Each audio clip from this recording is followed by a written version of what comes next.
नमस्कार दोस्तों, आपका बहुत-बहुत स्वागत है आज के इस सेशन में। Welcome to rising advisors academy, transform from agent to advisor. आपके जो सपने हैं वो हमारे गोल हैं। आप हमारी website rising advisors academy dot in पर लॉग इन कर सकते हैं और दूसरे भी कोर्सेज का लाभ ले सकते हैं। हमारा जो विजन है वो एडवाइजर्स को नॉलेज से एम्पावर करना है, वो उनकी प्रोडक्ट एंड सर्विसेज में बढ़ोतरी करना है ताकि इस फाइनेंशियल इंडस्ट्री में होने वाली मिस सेलिंग को हम रोक सकें या कम कर सकें। हमारा जो मिशन है कम से कम 2030 तक 1 लाख एडवाइज़र को स्किल सेट टूल्स के साथ इक्विप करना है ताकि उनकी घर की इनकम मंथली 1 लाख रुपए से अधिक हो। हमारी जो वैल्यूज़ हैं वो है इंटीग्रिटी, कमिटमेंट, एक्सीलेंस, ट्रस्टवर्दीनेस और ग्रोथ माइंडसेट। ये हर एक वैल्यू हमें हमारे काम को ऑनेस्टली ईमानदारी से करने के लिए प्रेरित करती है। डिस्क्लेमर ले लेते हैं कि आज का जो वीडियो है ये एजुकेशन पर्पज से है और आज हम पढ़ेंगे चैप्टर नंबर 8 आईसी 38 का ग्राहक सेवा। आई होप आप लोग अच्छे से एग्जाम की तैयारी कर रहे हो। ठीक है, तो ग्राहक सेवा और बीमा। तो ग्राहक किसी व्यवसाय की को उसकी मूलभूत ज़रूरत प्रदान करता है ना? अगर कस्टमर ही नहीं रहेगा, तो हम किसको बेचेंगे, है ना? तो कोई भी व्यवसाय उनको उदासीनता से नहीं देख सकता। हम हमारी प्रायोरिटी क्या रहती है, जो भी प्रोडक्ट हम डेवलप करते हैं, वो कैसे प्रोडक्ट करते हैं कि इससे हमारे कस्टमर को फ़ायदा हो, है ना? तो ग्राहक सेवा और उत्पाद की तुलना में बीमा के संबंधों की भूमिका किसी भी अन्य मामले में कहीं अधिक महत्वपूर्ण है क्योंकि हमारा तो बिज़नेस ही इस पे चल रहा है, ग्राहक पे चल रहा है ना? अभी क्वेश्चन पूछा जाता है कि बीमा क्या है? बीमा एक प्रकार की सेवा है। क्या है? सर्विस है, सर्विस वाला बिज़नेस है। सो बीमा एक सेवा है और वास्तविक सामान से बहुत ही अलग पड़ती है ना? तो यहाँ पे बीमा एक प्रकार की सेवा है, ऐसा क्वेश्चन कभी-कभी आता है और इस सेवा को हम देख नहीं सकते, लेकिन हम इसको महसूस कर सकते हैं। इसको इंटेंजिबल प्रोडक्ट कहते हैं। कैसा प्रोडक्ट कहते हैं? इंटेंजिबल, जिसको महसूस किया जा सकता है। ठीक है? भौतिक प्रोडक्ट नहीं बोलते, अमूर्त प्रोडक्ट जिसको बोलते हैं, है ना? तो बीमा एक प्रकार का इंटेंजिबल प्रोडक्ट है, अमूर्त प्रोडक्ट है जिसको महसूस कर सकते हैं। सो अगर असंतोष का कारण बनता है तो या कस्टमर डिससैटिस्फैक्शन होता है, तो यहाँ पे बहुत सारी प्रॉब्लम्स क्रिएट हो सकती हैं। ठीक है? तो किसी भी कंपनी का उद्देश्य क्या होना चाहिए? अपने ग्राहकों को खुश करना होना चाहिए। बीमा उद्योग में किसी भी प्रमुख बिक्री उत्पादकों से यह पूछे कि वे शीर्ष पर पहुँचने और वहाँ बने रहने में कैसे कामयाब हुए, तो आपको एक ही जवाब मिलेगा कि उन्होंने अपने कस्टमर के अकॉर्डिंग प्रोडक्ट डिज़ाइन किया है, उन्होंने अपने कस्टमर को सही प्रोडक्ट बेचा है, उनका ख़्याल रख के बेचा है, तभी वो इतनी ऊँचाई पर खड़े हैं। ठीक है? अब अब कई सारे कंपनीज़ से पूछेंगे ना तो उनकी कई सारी आय यानी इनकम जो है, वो अनुबंधों के नवीनीकरण यानी कमीशन जो रिन्यूअल कमीशन आता है, किसी क्लाइंट ने आपसे 1 साल पॉलिसी खरीदी, तो दूसरे साल वो रिन्यू करेगा तब तो आपके घर में पैसा आएगा ना। वो कब रिन्यू करेगा? जब उसको सही प्रोडक्ट दिया हो, है ना? आपने उससे सही डील की हो, सही प्लान समझाया हो, ठीक है? वो आपकी सर्विस से खुश हो। ठीक है? तो रिन्यूअल कमीशन तभी आता है। तो कोई भी अगर कामयाब है तो उसके पीछे क्या राज़ है कि उसने अपने कस्टमर को खुश रखा हुआ है। खुश रखा हुआ है इन द सेंस सही प्रोडक्ट, सही सर्विस दे रहा है। ठीक है? और एक और चीज़ है कि आपका बिज़नेस तभी बढ़ता है जब आपका एक कस्टमर जो आपकी सर्विस से खुश है, तभी वो 2 रेफ़रेंस और भी देगा। जैसे हम किसी दुकान से कपड़े लेके आते हैं, वो कपड़े अच्छे निकलते हैं, तो हम 2 लोगों को और बोलते हैं कि भई इस दुकान से लेके आ, यहाँ बहुत अच्छे कपड़े मिलते हैं, यहाँ बहुत अच्छी चीज़ें मिलती हैं, इस सुपरमार्केट में जाओ, यहाँ बहुत अच्छा सामान मिलता है ना? रेफ़रेंस का बिज़नेस है। तो वैसे ही बीमा में भी ऐसा है। इस बिज़नेस में भी अगर आप अच्छी सर्विस देते हैं, तो आपको रेफ़रेंस भी मिलता है। ठीक है? अब ग्राहक को खुश रखना कैसे एजेंट और कंपनी के लिए लाभकारी होता है, सवाल का जवाब देने के लिए आपको ग्राहक के आजीवन मूल्य को देखना उपयोगी होगा। तो कभी-कभी डेफ़िनेशन पूछी जाती है, व्याख्या पूछी जाती है कि ग्राहक का आजीवन मूल्य अर्थात क्या? तो ग्राहक के आजीवन मूल्य को आर्थिक लाभों के एक योग के रूप में परिभाषित किया जा सकता है, जो एक लंबी अवधि में एक ग्राहक के साथ मजबूत संबंध बनाने से प्राप्त किया जा सकता है।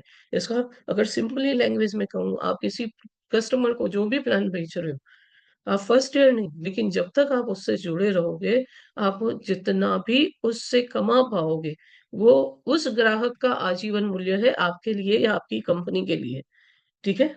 तो इसे ग्राहक के आजीवन मूल्य बोलते हैं। नाउ कस्टमर सेवा एवं बीमा, उत्कृष्ट ग्राहक सेवा एवं बीमा। तो सबसे पहले बिक्री का बिंदु क्या है? सेवा। आप किसी को डायरेक्टली प्रोडक्ट नहीं बेच सकते, लेकिन आप किसी से यूँ ही बात-बात में निकालते हैं और कोई सेवा जनरेट, जैसे किसी को पॉलिसी में नाम चेंज करवाना है, ठीक है? किसी को सही मार्गदर्शन देना है, तो सेवा क्या है? सेवा पहला केंद्र बिंदु है। बिक्री का बिंदु जो है, पहला बिंदु क्या है? सेवा, सर्विस। तो जीवन बीमा की खरीद में शामिल महत्वपूर्ण मुद्दों में से एक खरीदे जाने वाले आवरण की राशि यानी बीमा राशि तय करना है। यहाँ बुनियादी धारणा मन में रखना महत्वपूर्ण है, जहाँ जोखिम और अन्यथा प्रबंधित किया जा सकता है, बीमा करने की सिफारिश नहीं करनी, ठीक है? जो जोखिम वो खुद मैनेज कर सकते हैं, ठीक है? लेकिन एक व्यक्ति जो घर में ब्रेड लेकर के आ रहा है, खाना कमा के दे रहा है, ठीक है? भगवान ना करे उसे कुछ हो जाए, तो उस घर में कहाँ से इनकम आएगी? ठीक है? तो वहाँ पे इम्पोर्टेंस महसूस करवाना है कि कितना बीमा होना चाहिए और कितनी हानि होगी इससे, और उसके अकॉर्डिंग आपको प्लान पिच करना चाहिए। ठीक है? अगर प्रीमियम का भुगतान इसमें शामिल हानि की तुलना में अधिक है, तो सिर्फ़ जोखिम को सहन करने की सलाह दी जा सकती है। जैसे कन्वेंशनल प्लान का प्रीमियम ज़्यादा होता है। कन्वेंशनल प्लान क्या होते हैं वो हम आगे सीखेंगे। ठीक है? कन्वेंशनल प्लान के प्रीमियम ज़्यादा होता है, उसमें 50 लाख का बीमा खरीदना है तो उसकी किश्त अधिक आएगी। लेकिन अगर व्यक्ति इतने प्रीमियम का भुगतान नहीं कर सकता, तो हम उसको टर्म प्लान भी दे सकते हैं। टर्म प्लान 50 लाख का टर्म प्लान 30 साल की उम्र के लिए हार्डली 10-12 हज़ार का आता है, ठीक है? तो ऑप्शंस दीजिए, ज़रूरी नहीं है कि हम हमें जो बेचना है हम उसी को बेच के आएँ, ठीक है? लेकिन अपने कस्टमर की क्या समस्या है, उसे क्या ज़रूरत है, वो कहाँ तक उसकी पॉकेट उसको अलाउ करती है, वो समझिए, ठीक है? बीमा की ज़रूरत है या नहीं, परिस्थितियों पर निर्भर करता है। यदि किसी आपदा के कारण परिसंपत्ति को हानि की संभावना नगण्य है, ना के बराबर है, तो व्यक्ति इसका बीमा करने के बजाय इसे बनाए रखने का विकल्प चुन सकता है। इसी प्रकार अगर किसी वस्तु का मूल्य छोटा-सा है, मामूली-सा है, जैसे अब हम टू व्हीलर का बीमा करवाते हैं, फोर व्हीलर का बीमा करवाते हैं, हमने कभी साइकिल का बीमा करवाया है? नहीं करवाते, मामूली-सा है, ठीक है? तो बीमा एजेंट की भूमिका सिर्फ़ एक विक्रेता व्यक्ति की तुलमा तुलना में कहीं अधिक है, क्योंकि हम सिर्फ़ विक्रेता नहीं हैं, हम सलाहकार हैं, एजेंट हैं, है ना? क्या-क्या काम करने पड़ते हैं बीमा एजेंट को? जोखिम निर्धारक करना पड़ता है कि इस चीज़ के लिए बीमे की ज़रूरत है या नहीं? बीमा लेखन करना पड़ता है, जोखिम प्रबंधन की सलाहकार कि इस चीज़ के लिए बीमा लेना चाहिए, नहीं लेना चाहिए, अनुकूलित समाधान तैयार करना पड़ता है, ठीक है? तो ये जो है एलआईसी एडवाइज़र जो है एक बहुमुखी व्यक्ति होना चाहिए, जो कस्टमर से दीर्घकालीन संबंध बनाने में यकीन रखता है, ठीक है? अब इसके अलावा देखो महिलाओं से प्रायः क्या होता है, प्रजनन प्रणाली जैसे पिछले मासिक धर्म की तिथि ये सब के क्वेश्चंस पूछे जाते हैं, ठीक है? इसके बाद आता है प्रस्ताव चरण। तो जब आप फिक्स कर देते हैं, आप प्रॉब्लम क्रिएट कर ली। प्रॉब्लम क्या क्रिएट की? कि भई आप चले गए तो घर में खाना कौन लेके आएगा? है ना? उसके बाद प्रॉब्लम के बाद हमने एनालिसिस किया कि खाना लाने के लिए कितने पैसे चाहिएँगे, कितने रुपए चाहिएँगे, और इन रुपयों के हिसाब से हमने प्लान बना के दिया। ठीक है? तो यानी हमने क्या दिया? सॉल्यूशन दे दिया। अब कन्वेंशनल प्लान लेना है, टर्म प्लान लेना है, आपकी पॉकेट कितनी अलाउ करेगी, तो हमने सॉल्यूशन दे दिया। जब ये सारी चीज़ें हो गई, उसके बाद आता है प्रपोज़ल का चरण, यानी प्रस्ताव का चरण। तो एजेंट को बीमा का प्रस्ताव भरने में ग्राहक का सहयोग करना चाहिए। बीमा धारक को उसमें दिए गए बयानों की ज़िम्मेदारी लेना आवश्यक है। यह बहुत महत्वपूर्ण है कि एजेंट को प्रस्ताव प्रपत्र में प्रत्येक प्रश्न के उत्तर के रूप में भरे जाने वाले विवरण के बारे में प्रस्तावक को स्पष्ट रूप से समझाना चाहिए। कई बार कई क्वेश्चन नहीं भी समझ में आते प्रपोज़ल फॉर्म में। क्यों? क्योंकि देखो दावे की स्थिति में उचित और पूरी जानकारी देने में विफल रहने वाले ग्राहक का दावा यानी क्लेम जो है रिजेक्ट भी हो सकता है। कभी-कभी पॉलिसी को पूरा करने के लिए कुछ अतिरिक्त जानकारी भी देनी पड़ती है। जैसे कोई लिखता है मुझे घुटनों में दर्द हो रहा है, ठीक है? तो घुटनों में दर्द हो रहा है तो कभी-कभी उसकी आपको सोनोग्राफी की रिपोर्ट भी माँग सकते हैं अंडरराइटर। तो वो क्या करेंगे, जो भी प्रपोज़ल हमने ब्रांच में दी है या डिवीज़न में दी है, वहाँ से एजेंट को मैसेज जाएगा और एजेंट क्या करेगा, अपने ग्राहक को सूचित करेगा।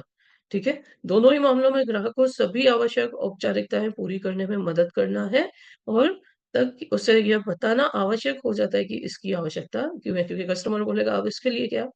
तो देखो, हम एक छोटी अमाउंट दे करके बड़ा बीमा ले रहे हैं, तो कंपनी पहले ये तो टटोलेगी ना कि मैं जिसको बीमा दे रहा हूँ, वो सही व्यक्ति है भी या नहीं, है ना? मरते हुए व्यक्ति को कोई बीमा देगा क्या? नहीं देगा, है ना? क्यों? क्योंकि क्लेम बहुत बड़ा और जल्दी आ सकता है। इसके बाद आता है स्वीकृति चरण। तो स्वीकृति चरण में जब आप प्रपोज़ल फॉर्म रख के आए, सारी मेडिकल रिक्वायरमेंट्स कंप्लीट हो गई, उसके बाद आता है स्वीकृति चरण, यानी जब आपकी एफपीआर, एफपीआर का फुल फॉर्म लिखिएगा, first premium receipt, first premium receipt यानी प्रथम प्रीमियम रसीद। तो जब प्रथम प्रीमियम रसीद जनरेट हो जाती है किसी भी प्लान में, यानी समझो उसका जो बीमा कवच है वहाँ से शुरू हो जाता है। ठीक है? तो ये सुनिश्चित करना एजेंट की ज़िम्मेदारी है कि कंपनी द्वारा बीमा धारक को प्रथम प्रीमियम रसीद जारी हो गई है। इस संबंध में तत्परता ग्राहक को ये संदेश देना है। ठीक है? ताकि उसे हम पता चले कि आपका रिस्क कवर स्टार्ट हो गया है। अब जब एफपीआर जनरेट होती है, उसके बाद पॉलिसी दस्तावेज़ आते हैं। तो पहले क्या होते थे, जो इंश्योरेंस बॉन्ड अपने बोलते हैं, जब भी क्लेम चाहिए तो ये बॉन्ड हमारे पास आने ही चाहिए। पहले क्या होता था, फिज़िकल बॉन्ड भी होते थे, अभी भी हैं, लेकिन अभी एलआईसी ऑप्शन देती है डिजिटल बॉन्ड का। तो आपका मेल आईडी रजिस्टर्ड होता है, तो उसपे आपके डिजिटल बॉन्ड्स भी आ जाते हैं। ठीक है? तो पहले जो एजेंट होता था, उसको पॉलिसी बॉन्ड सौंपा जाता था, लेकिन अभी ये जो प्रिंटिंग है, ये पोस्टल डिपार्टमेंट करता है, तो डायरेक्टली एड्रेस पर ही चले जाते हैं। तो जब भी आप प्रपोज़ल फॉर्म में एड्रेस भरें, तो वो व्यवस्थित भरें। यानी अगर आपकी परमानेंट एड्रेस आपके टेम्परेरी एड्रेस से अलग है, तो टेम्परेरी एड्रेस ज़रूर भरें, क्योंकि बॉन्ड उसी एड्रेस पे जाएगा। अगर रिटर्न आ गया ब्रांच पर वापस, तो क्या होगा, आपको कस्टमर के केवाईसी के साथ और एनओसी के साथ जाना होगा और बॉन्ड कलेक्ट करना होगा कि ये मेरा एजेंट बॉन्ड कलेक्ट करे, ऐसा लेटर देना पड़ेगा, तो मुझे कोई प्रॉब्लम नहीं है या कोई ऑब्जेक्शन नहीं है। तब आपको पॉलिसी दस्तावेज़ मिलेगा एजेंट को और वो ग्राहक को सौंप सकते हैं। ठीक है? इसी बहाने एक मुलाकात हो जाएगी, है ना? तो जब भी पॉलिसी धारक को पॉलिसी दस्तावेज़ सौंपना हो, उसे पॉलिसी दस्तावेज़ के साथ एक पॉलिसी धारक गाइड भी दें। तो जब भी पॉलिसी इश्यू होती है, तो अभी पूरी बुकलेट ही प्रिंट होती है। उस पूरी बुकलेट में पॉलिसी धारक गाइड आई होती है, पूरी मार्गदर्शिका होती ही है। ठीक है? तो ये हमें स्वीकृति चरण के बाद करना चाहिए, है ना? जब हम इतना कर लें, ओके, उसके बाद हमें रेफरेंस माँगने चाहिए, नेक्स्ट बिज़नेस के लिए कि सर कैसा रहेगा? अगर आपको मेरी सर्विस पसंद आई हो, मैंने आपको जो भी प्लान दिए हो अच्छे हो, तो आप क्या मुझे 2 या 5 व्यक्तियों से मिला सकते हैं? नाम या फ़ोन नंबर तो माँगेंगे, लेकिन आप उन्हें कॉल करेंगे तो वो आप पे विश्वास नहीं करेंगे जल्दी।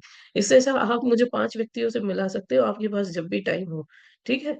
तो यदि ग्राहक स्वयं इन लोगों से संपर्क करे और उनसे एजेंट का परिचय करवाए, तो आपके व्यवसाय की सबसे बड़ी सफलता होगी। ठीक है? तो क्या हुआ? हमने प्रॉब्लम क्रिएट किया, एनालिसिस किया, उसका सॉल्यूशन दे दिया, पॉलिसी जनरेट हो गई, एफपीआर जनरेट हुई, पॉलिसी बॉन्ड आ गया। अब उसके बाद क्या सेवा आएगी? पॉलिसी नवीनीकरण, रिन्यूअल, ठीक है? तो बीमा कंपनियों की ओर से बीमा धारक को यहाँ ये स्टेटमेंट कभी-कभी एग्ज़ाम में पूछा जाता है कि बीमा कंपनियों की ओर से बीमा धारक को ये सलाह देने की कोई कानूनी बाध्यता नहीं है ना? ये स्टेटमेंट बाध्यता नहीं है।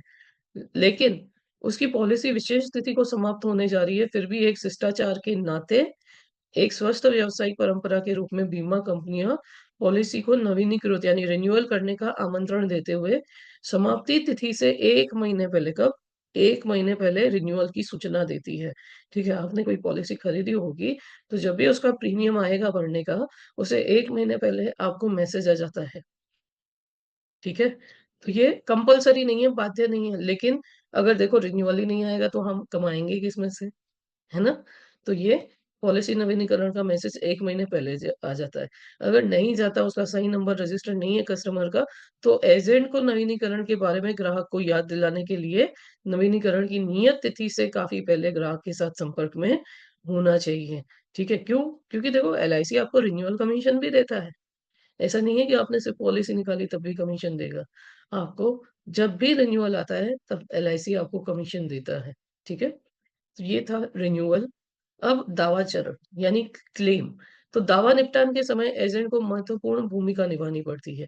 ये सुनिश्चित करना उसका काम है कि दावे को जन्म देने वाली घटना के बारे में तुरंत बीमा कंपनी को सूचित किया जाता है। स्पेसिफिकली जब देखो मेडिक्लेम लेता है कोई हेल्थ इंश्योरेंस में और जब भी कोई हॉस्पिटलाइज़ होता है तो कस्टमर को या एजेंट को सबसे पहले कंपनी को ये इंटीमेट करना होता है, बताना होता है, नहीं तो क्या होगा क्लेम सेटल नहीं होता, है ना? तो यह ग्राहक सभी औपचारिकताओं का सावधानी से पालन करता है और सभी प्रकार की जाँच में सहयोग करता है, जो हानि के आंकलन के लिए किया जाना आवश्यक है, कितना नुकसान है, ये देखने के लिए आवश्यक है। हालाँकि जीवन बीमा में ऐसा नहीं होता, जीवन बीमा में तो डायरेक्ट आपका डेथ क्लेम या एक्सीडेंटल क्लेम ही आता है। सबसे महत्वपूर्ण टॉपिक किसी भी एजेंट के पास, किसी भी एडवाइज़र के पास क्या-क्या कौशल होने चाहिए। है ना? कम्युनिकेशन के लिए यानी संचार प्रक्रिया के लिए। तो संचार प्रक्रिया अच्छे से कर सके इसके लिए किसी भी एजेंट के पास अच्छा संप्रेषण कौशल होना चाहिए, अच्छा प्रश्न कौशल होना चाहिए, अच्छा श्रवण कौशल होना चाहिए। ये 3 कौशल बहुत ही ज़रूरी हैं क्योंकि इन्हीं से आप अपनी सेल्स यानी अपनी बिक्री को बढ़ा सकते हो। आइए एक-एक करके तीनों को देखते हैं। तो सबसे पहले अच्छा संप्रेषण कौशल। तो एक अच्छे एजेंट के पास अच्छा संप्रेषण कौशल होना चाहिए, ताकि क्या होगा, वो ग्राहक की भाषा में और उसी की बोली में बात करना चाहिए और योजनाओं के गुण व दोषों को प्रभावशाली ढंग से संप्रेषित यानी अपने आप को रिप्रेज़ेंट कर सके, बता सके, ऐसा होना चाहिए। क्यों? क्योंकि अगर हम उसकी बोली, उसकी भाषा में नहीं बात कर पाएँगे, तो कस्टमर को ठीक से समझ में नहीं आएगा तो वो प्रोडक्ट क्या खरीदेगा? ठीक है? उसके बाद ग्राहक की ज़रूरतों का विश्लेषण करते समय एजेंट की मुद्रा से यह दिखाई देना चाहिए कि वह सही पारिवारिक मित्र है और वह परिवार के कल्याण के लिए योजना बना रहा है। ऐसा नहीं है कि प्रोडक्ट लाए और चिपका दिया, है ना? जैसे कि मैंने बोला पहले एनालिसिस करना है, पहले समझना है उसके पास पहले कोई कोई पॉलिसी है या नहीं, खरीदी है, कौन-सा प्लान खरीदा है, लॉन्ग टर्म है तो अभी उसको शॉर्ट टर्म की ज़रूरत है। उसको किसके लिए पैसा चाहिए क्योंकि बीमा हम सिर्फ़ मरने के लिए नहीं देते, हम मैच्योरिटीज़ दिलाने के लिए भी देते हैं। ठीक है? उसे योजना बनाते समय और ये सब मैं मेरी इन फ्यूचर की मास्टर क्लासेस में सिखाती हूँ, कि कैसे सेल्स करना है, पहले आप एग्ज़ाम क्लियर कर लीजिए। तो उसे योजना बनाते समय कभी भी पहली या अवास्तविक गणना का प्रयोग नहीं करना चाहिए। प्रत्यक्ष रूप से ग्राहक से अप्रासंगिक प्रश्न भी कभी नहीं पूछने चाहिए। ग्राहक व एजेंट के बीच होने वाला संप्रेषण खुशनुमा और विश्वसनीय वातावरण वाला होना चाहिए। ठीक है? अब प्रश्न कौशल। तो देखो प्रश्न पूछना आपको बहुत अच्छे से आना चाहिए क्योंकि अगर आप प्रश्न नहीं पूछते हैं ना, तो आपकी सेल्स मुश्किल है। आपका लक अच्छा था जो सेल्स हो गई। ठीक है? तो प्रश्न के भी 2 प्रकार होते हैं, खुले अंत वाले प्रश्न और बंद अंत वाले प्रश्न, है ना? जैसे आपका क्या नाम है? ये बंद अंत वाला प्रश्न है ना? आपकी क्या आयु क्या है? बंद इसका जवाब एक ही आएगा, नाम एक ही आएगा, आयु भी एक ही आएगी, जन्म स्थान कौन-सा है? तो जिसका उत्तर तुरंत और ठीक ढंग से दिया जा सके उसको बंद अंत वाला प्रश्न बोलते हैं। खुले अंत वाला प्रश्न क्या है जहाँ उस उत्तर को विशिष्ट और निर्णायक नहीं कहा जा सकता। जैसे आप क्या सोचते हैं कि 10 साल बाद एक घर खरीदने के लिए आपको कितनी राशि की आवश्यकता पड़ेगी? या आप क्या सोचते हैं कि 5 साल बाद आप कहाँ रहेंगे? तो ये खुले अंत वाला है, इसका कोई जवाब परफेक्टली नहीं मिल सकता, ठीक है? तो 2 प्रकार के प्रश्न हैं, ये बंद अंत वाले और खुले अंत वाले। तो एक ग्राहक बंद अंत वाले प्रश्नों के साथ अपने आप को सहज पाता है, क्यों? क्योंकि उसका जवाब उसको आएगा। खुले अंत वाले प्रश्नों के साथ स्वयं को उतना सहज नहीं पाएगा। तो ये जो खुले अंत वाले प्रश्न हैं ना, तो उन्हीं को आप बंद अंत में भी कन्वर्ट कर सकते हैं। कैसे? जैसे एग्ज़ाम्पल देती हूँ कि सर आज एक घर खरीदने के लिए 50 लाख रुपए चाहिए। जितनी महँगाई बढ़ती जा रही है, उस हिसाब से ऐसा लग रहा है कि आज से 10 साल बाद ऐसा घर खरीदने के लिए 1 करोड़ रुपया चाहिएगा। क्या आप मेरी बात से सहमत हैं? अब इसका उत्तर क्या बोलेगा?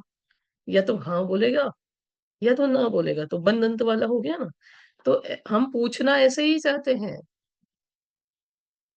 हम पूछना यही चाहते हैं, लेकिन हम इसी को बंद अंत वाला प्रश्न कर दिया ताकि ग्राहक ज़्यादा कन्फ्यूज़ ना हो। क्यों? वो गिनती करने बैठेगा, उसको गिनती करनी आती है, नहीं आती है, ठीक है? तो कन्फ्यूज़ ना करें वहाँ पे। तो एजेंट को उन प्रश्नों को प्राथमिकता देनी चाहिए जो बंद अंत वाले हों और ग्राहकों के पक्ष में हों। खुले अंत वाले प्रश्न कभी-कभी अनचाही बहस उत्पन्न कर देते हैं, इसलिए हो सके तो दूर रहना चाहिए और कई बार सीधे या प्रत्यक्ष प्रश्न अप्रासंगिक लगते हैं, है ना?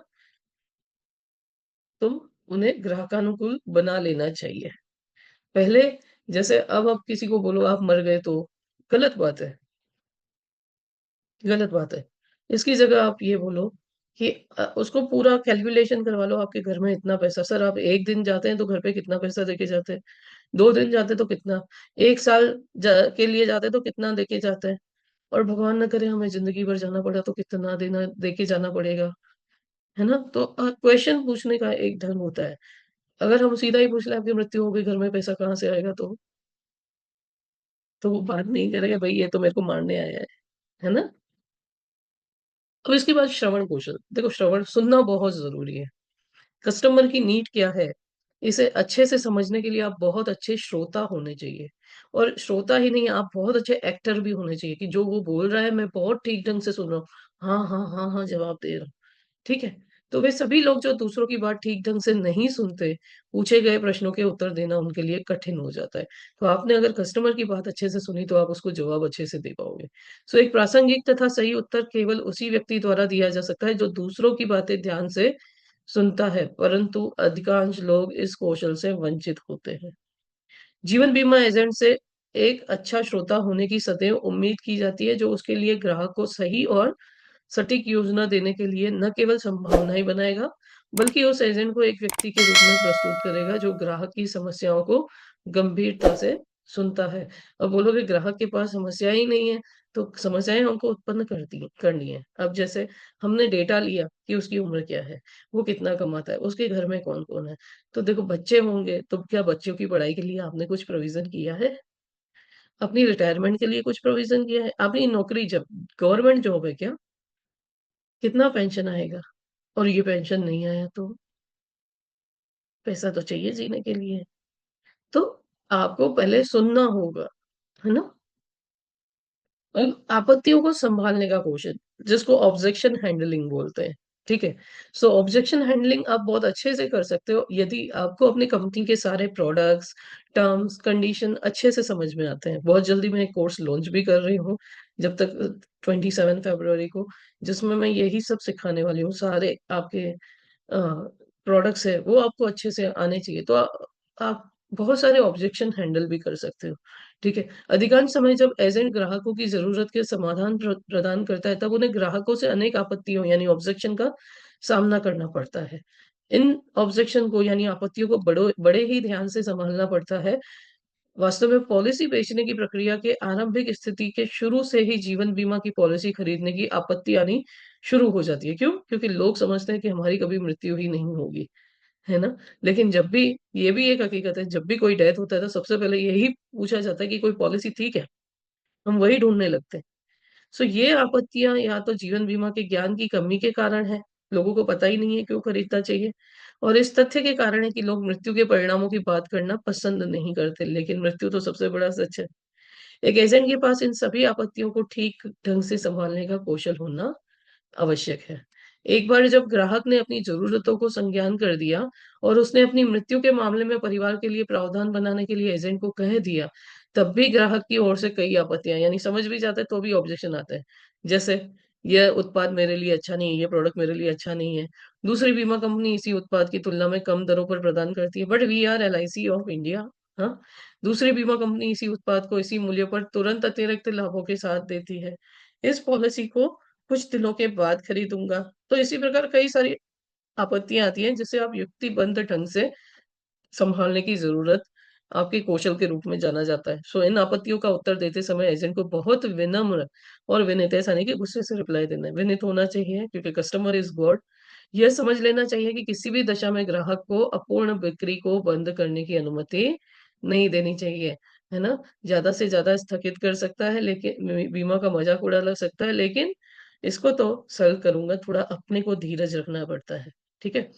ये इस प्रकार है कि जैसे कैसे मज़ाक मैं ये पॉलिसी कल खरीदूँगा, एजेंट ने उत्तर दिया कि ठीक है, यदि आप कल प्रातः जाग जाते हैं, तब कृपया मुझे बुला लेना, मैं आऊँगा तथा आपकी पॉलिसी कर दूँगा, है ना? अब ये जो उत्तर हमने मज़ाक-मज़ाक में दिया क्लाइंट को, ये इनबिल्ट सलाह है कि भविष्य के गर्भ में क्या है, ये कुछ भी पता नहीं, कुछ भी हो सकता है ना? तो ये ट्रिक्स होती हैं बात करने की जो आपको आनी चाहिए। थैंक यू सो मच दोस्तों इस वीडियो को यहाँ तक देखने के लिए। ठीक है, क्विज़ भी मैंने ऐप में रखे हुए हैं, आप सॉल्व कर सकते हैं। हमारी अदर सर्विसेज़ के लिए इन फ्यूचर आप हमसे कॉन्टैक्ट कर सकते हैं, ठीक है? और हर प्लेटफ़ॉर्म